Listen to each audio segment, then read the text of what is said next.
오늘 하나님께서 우리에게 주시는 말씀 데살로니가 후서 3장 1절로부터 2절은 사도 바울이 데살로니가 교회 성도들에게 부탁하는 기도를 부탁하는 그런 말씀입니다. 두 가지를 지금 부탁을 하고 있죠. 하나는 이 바울 일행이 전하는 이 복음, 주의 말씀이 지금 데살로니가 교회에 전해져서 3주 동안 전했는데 교회가 형성될 정도로 그렇게 영광스럽게 되었는데 그와 똑같이 계속해서 바울이 어디서든지 복음을 전할 때 그런 영광이 나타나게 해달라고 그걸 위해서 기도해달라. 이제 그런 첫 번째 기도 제목이 있었죠. 그리고 오늘 함께 은혜를 나누려고 하는 두 번째 기도 제목은 사도 바울 일행이 복음을 전하다가 이제 어려움을 겪는 것입니다. 그들을 핍박하는 자들이 자꾸 생기고, 그래서 그러한 부당하고 악한 사람들에게서 그런 핍박으로부터 건짐받도록, 구원받도록, 그걸 위해서 또 기도해 달라는 그런 부탁입니다. 실제로 이 바울 일행을 핍박했던 무리들이 누구일까? 이 데살로니가 교회와의 관계에서 그것은 사도행전 17장에 보면 바울이 이제 데살로니가 교회에 복음을 전하였지 않습니까? 세 안식일, 그러니까 3주간 바울이 유대인 회당에 가서 복음을 전했는데 놀라운 일이 일어난 겁니다. 그 헬라 사람들이 예수님을 믿고 또 당시 귀족들, 귀부인들도 이 바울 일행을 따라오고 뭐 이렇게 해서 바울 일행이 전하는 복음이 아주 능력이 나타나서 교회가 이제 생기고 또한 사람들이 바울을 막 추종하고 유대인 회당에서 그런 일이 일어났기 때문에 당시 유대인 회당에는 유대인들이 있습니다. 이들은 예수님을 믿는 것이 아니라 그 회당 중심으로 여호와 이렇게 자기네들 유대국교를 믿고 있는데 비교를 해보니까 지금 바울이 전하는 기독교가 또 득세를 하는 거니까 유대인들 입장에서는 굉장히 시기가 났습니다. 그래서 이제 깡패들, 불량배들을 모아가지고 이제 뭐 바울을 막 이렇게 잡아가지고 해치려고 이제 집을 찾아다니고 막 이랬었죠. 근데 이것을 야손이라는 집에 들어가서 바울을 끌어내려고 했는데 그 데살로니가 성도들을 비롯해서 또 형제들이 바울을 피신을 시킵니다. 베레아로 피신을 시킵니다. 근데 베레아에 가서 또 거기서 회당에 들어가서 또 말씀을 전했더니 이번에는 데살로니가 사람들보다 더 말씀을 잘 듣는 겁니다. 그래서 베레아 사람들은 더 신사적이고 말씀을 더 사모해서 하면서 이제 그 사람들이 또 더 많은 사람들이 또 믿고 이 얘기를 들으니까 데살로니가에 있던 이 유대인들이 가만히 있지를 못하는 거예요. 시기심 때문에. 그래서 급기야 데살로니가에 있던 그들은 베레아까지 쫓아와서 또 바울 일행을 핍박한 것이죠. 그러자 또 베레아에 있던 이 형제들이 이번에는 아덴으로 또 피신을 시키고 이와 같이 바울을 핍박했던 이 데살로니가에 있던 무리들, 유대인들이 얼마나 심하게 바울을 대적하고 했는가. 그 데살로니가 교회인들은 다 알고 있잖아요. 그래서 그러한 자들, 비단 데살로니가에 있던 유대인들뿐만 아니라 지금 바울이 복음을 전하는데 그런 사람들이 많다는 것입니다. 바울이 지금 이 데살로니가 후서 편지를 보낼 즈음에는 고린도에 가 있었거든요. 근데 고린도에서도 역시 사도행전 18장에 보면 또 바울이 그냥 생업을 하면서 아굴라와 브리스가 부부와 함께 거처하면서 천막 짓는 일을 하면서 복음을 또 거기서 회당에서 전하고 하고 그러는데 그걸 또 비난하고 대적하는 그것도 유대인들이 또 있었어요. 그래서 이런 상황들도 있었기 때문에 바울은 지금 어딜 가나 그런 핍박을 받고 있었다는 것이죠. 그래서 지금 데살로니가 교회에 편지를 보내면서 거기서 너희들이 본 것도 있었고 지금 내 주변에 이 고린도에서도 나를 핍박하는 무리들이 많으니까 여러분들이 저를 위해서 기도할 제목은 그러한 자들로부터 건져달라. 이 기도를 좀 부탁했다는 것이죠. 그래서 바울처럼 예수님의 그 십자가 복음을 전하는 일에는 그런 사람들에게는 항상 이런 대적자들 또 핍박하는 사람들이 있기 마련이다 하는 것입니다. 이것이 없을 수가 없다 하는 것이죠. 그것은 이미 구약 시대부터 있어 왔습니다. 특별히 우리가 구약에서 그 엘리야 선지자를 알지 않습니까? 엘리야가 아합 왕에게 전하고 그럴 때 그 아합의 부인인 아세라 누구죠? 이세벨이 얼마나 악했습니까? 그래가지고 막 이 엘리야를 핍박하고 급기야는 자기들의 그 선지자 그 바알을 섬기는 이제 선지자와 또 누구죠? 다른 아세라? 네. 아세라? 예, 그렇죠. 저보다 똑똑합니다. 이렇게 해서 850명과 엘리야가 이제 대결도 하고, 그래서 이겼잖아요. 불이 응답을 받고. 그런데 그 뒤에 또 이세벨이 죽이겠다고. 사실 그때 싹 죽였거든요. 엘리야가 거짓 선지자들을 이러고 하니까 자기네 그걸 하던 선지자들을 죽였으니까 이세벨이 이제는 그러면 엘리야 죽이겠다고 이랬잖아요. 그래서 엘리야가 도망쳐가지고 그냥 로뎀나무 밑에서 두려웠는가 봐요. 그런 일을 하고 나서 자기도 죽여달라고 하나님 앞에 이럴 정도의 심한 핍박을 받은 것도 사실이죠. 이렇게 복음을 전하는 이들에게는 그런 일들이 뒤따르는 것이죠. 그 뒤에 우리가 예레미야 선지자 얘기도 잘 알지 않습니까? 예레미야가 이렇게 또 전했잖아요. 하나님의 말씀을.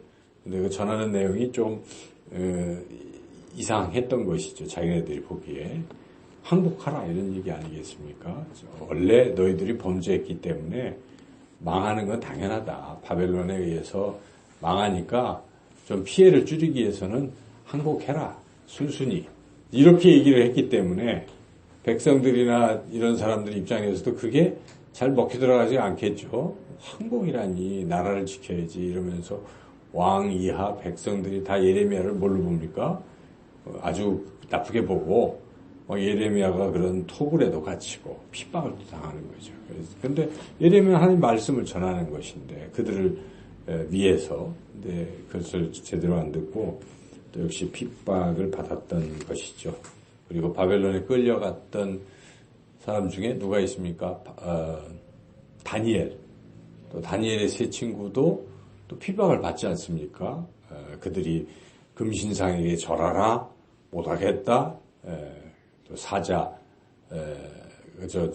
풀무불에 던지고 또 하루에 3번씩 나는 기도한다. 기도하는 자들은 다 사자밥이 되게 하겠다 하는데도 다니엘이 어김없이 또 기도하다가 사자불에 던져지고 이런 핍박이 성경에 봐도 있는 거죠. 신앙을 지키려는 자들 또 예레미야처럼 엘리야처럼 하나님 말씀을 전하려는 자들에게는 핍박이 있었던 것이죠. 그리고 우리가 신약 성경 쭉 봐도 그 사도행전을 보면 초대교회 바울을 비롯해서 초대교회 성도들이 얼마나 핍박을 받습니까? 그래서 유대인들이 막 죽이기도 하고 다 쫓겨나기도 하고 흩어지기도 하고 여러 군데 흩어졌는데 거기서 뭐 합니까?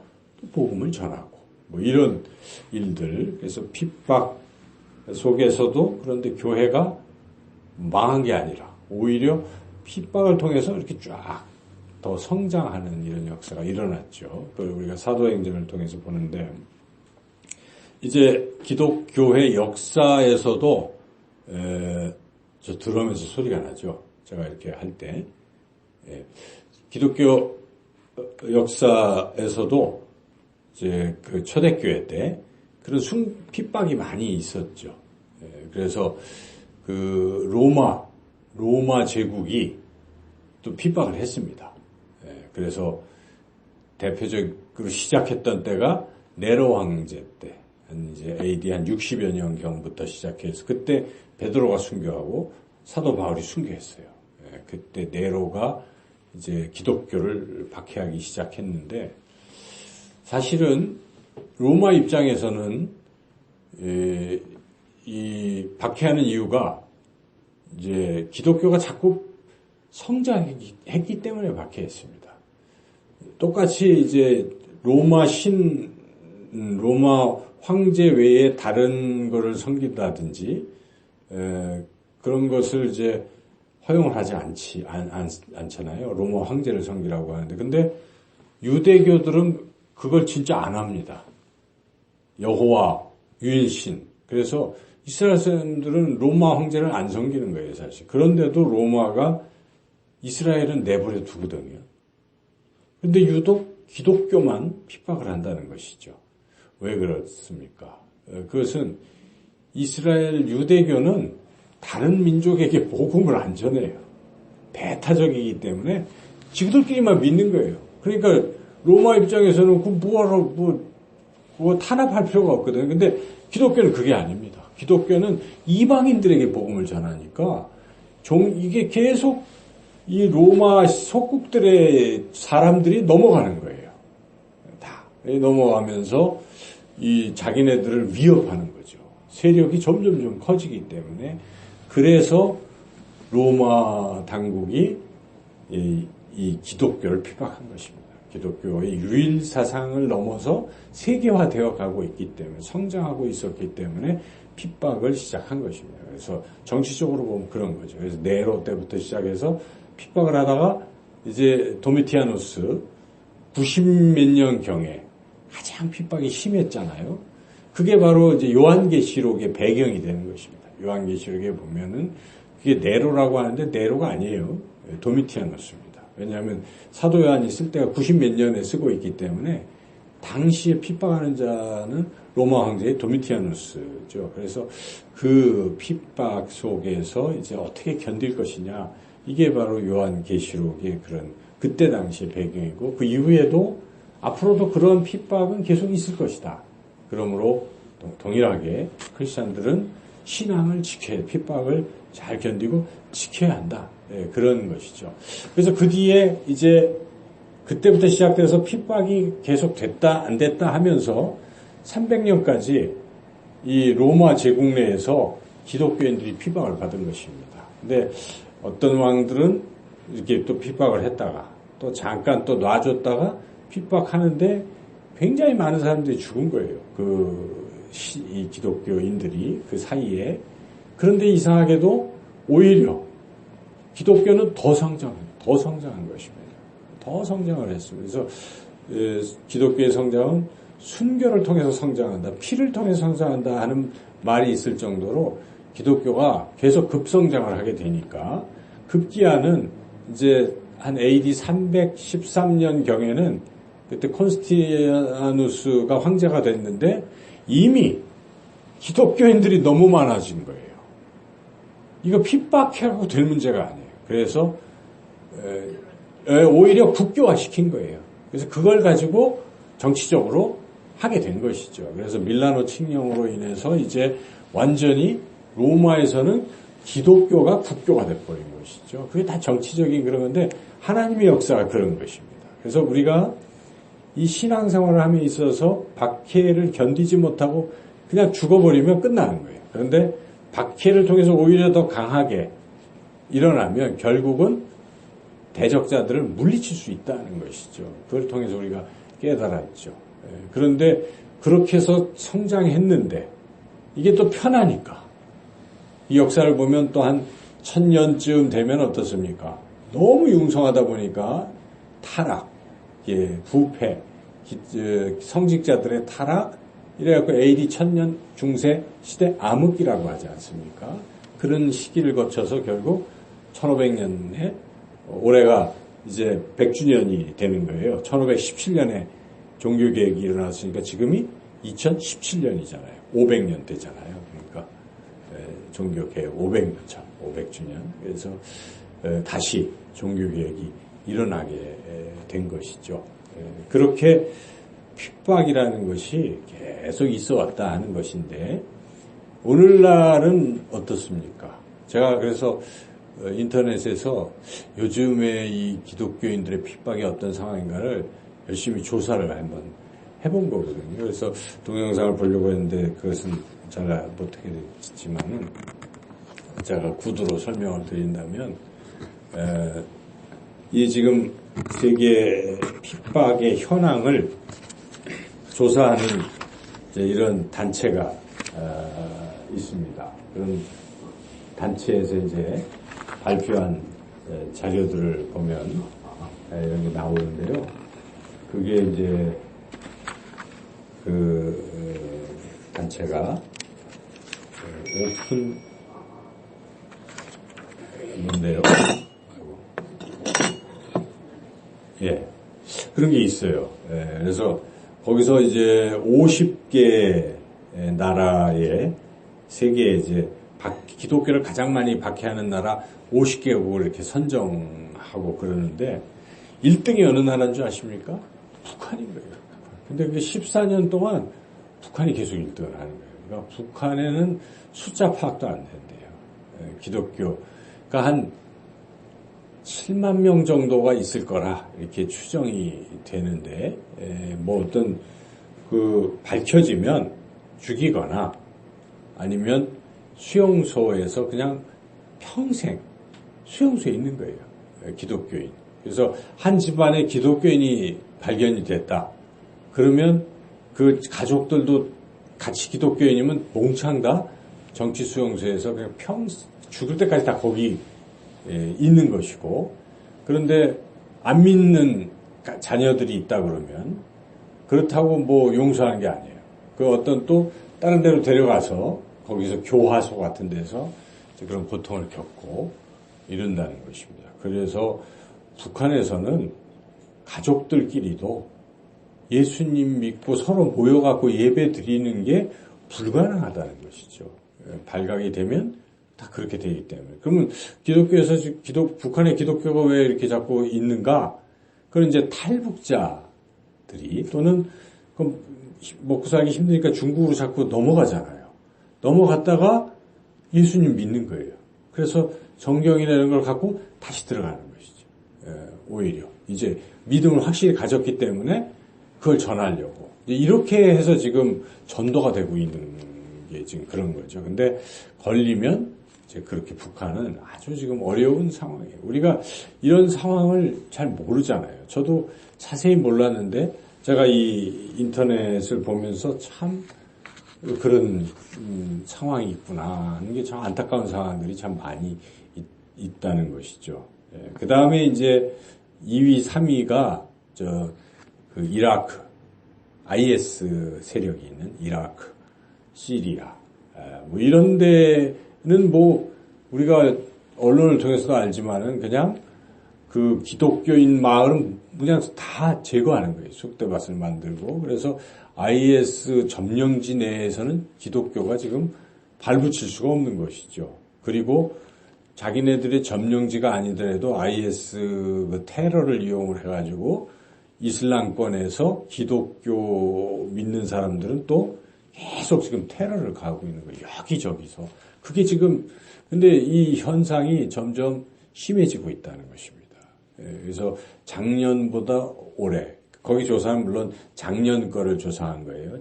재작년보다 작년에 순교한 사람이 그런 뭐 북한이나 IS 내에는 파악하기 어려우니까 그건 안 되지만 다른 나라들의 그 통계를 봐도 4,000명 1년에 순교를 했는데 7,000명 지금 1년 사이에 7,000명으로 늘었다는 거예요. 지금은 더 많은 기독교인들이 박해를 받고 있다. 이제 그런 통계가 나와 있어요. 그래서 거기 말고도 이제 지금 파키스탄이라든지 또 아프가니스탄이 그다음에 뭐 5위, 6위를 달리고 이러고 또 우리가 잘 아는 소말리아에서는 막 기독교를 무참히 그리고 이제 그런 중동 지역, 이슬람 지역이 아프리카 쪽에도 발을 계속 넓혀 나갔기 때문에 아프리카의 이 서부 지역 쪽하고 중서부 뭐 이런 지역, 남수단 이런 데는 상당히 그 이슬람이 강세여가지고 기독교 믿는 사람들을 엄청 또 박해를 하고 있다는 것이죠. 그래서 지금도 세계 도처에서 기독교인이라고 하면 그런 핍박을 받고 있는 지역이 상당히 많고 특히 이슬람 지역 내에서 기독교로 개종했다는 것은 거의 죽음이나 마찬가지죠. 거기 역시. 그래서 우리는 참 편하게 신앙생활을 하고 있어요. 누가 뭐라고 합니까? 대한민국이 뭐 정치적으로 많이 퇴보했다고 하더라도 종교적인 면에서는 우리는 자유를 누리고 있는 것이죠. 지금 현재.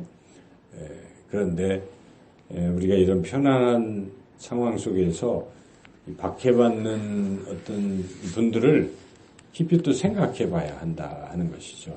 아까 그 이름이 오픈도어예요. 오픈도어. 그 인터넷에서 오픈도어를 찾아보시면 이 모든 정보를 다 해요. 그래서 제가 아까 보니까 세계 지도에 이렇게 50개국 지역이 이렇게 쭉 표시되어 있더라고요. 그래서 그걸 클릭을 해보니까 거기 그 나라에 박해받는 상황이 쭉 나와 있어요. 그래서 아주 자세하게. 그리고 중보 기도 제목이 매일 이렇게 나오더라고요. 지금 어느 지역을 위해서. 그래서 우리가 너무 무심했구나. 우리는 아무 생각이 없이 막연하게 기도를 하고 있는데 이 오픈도어는 그걸 아주 구체적으로 거기다 써놓고 기도하는데 기도하는 목적 중에 하나가 하나님께 하는 것이고 그 다음에는 이 세계 정치 지도자들이 그걸 알라는 것입니다.